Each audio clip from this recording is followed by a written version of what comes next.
When last did you eat groundnut soup? I be the only thing that comes to your mind when you see groundnut is to soak garri.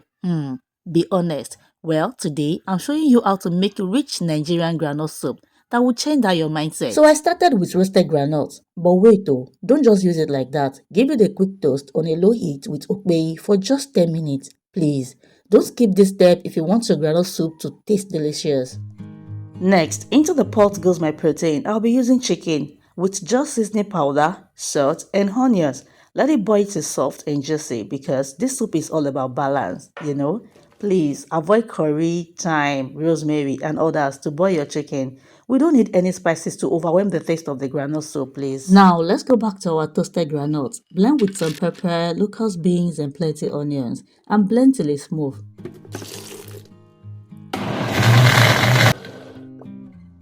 Very smooth. Now let's check on the chicken. It is not perfectly cooked and already soft, but for this rich Nigerian groundnut soup, we are not stopping here. We need that chicken to soak up all the deep nutty flavors and become even tender. So the blended groundnut paste goes into the chicken pot. Don't worry if it looks too thick at first. Just add some water to loosen up. We need that soup a bit watery to cook itself till it's done without burning and to soften the ponmo. And yes, we are inviting ponmo and panla into the party. And you know, once that rich chicken flavor meets this combo, you know the taste of this groundnut soup is about to be developed. At this point, the groundnut soup is no longer ordinary.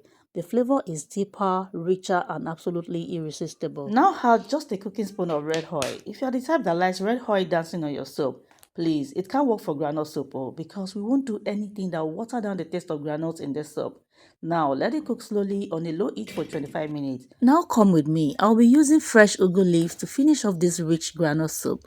But let me be honest, nothing beats when they slice ugwu for you in the market too, because who really has time for all this wahala? Still, we move. Now let's slice it and wash it properly to avoid sand in the soup. And we are not stopping at ugwu. You see this roasted catfish? This one came to finish work. Don't even think twice. Add it to your own groundnut soup and your taste buds will thank you. Now, everything goes into the pot. Give it a good stir, cover it and let it simmer for just 5 minutes.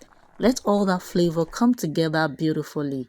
And just like that, your rich Nigerian groundnut soup is ready. I served mine with cold eba and honestly it's giving 100 over 100 minus nothing. Will you try this recipe or you will keep eating what you are used to? Please, go ahead and save this recipe and explore your taste buds because your groundnut or peanut is definitely not just for soaking garri. Thanks for watching my video. Don't forget to subscribe for more delicious, easy Nigerian recipes. It really means a lot to me. See you in my next video.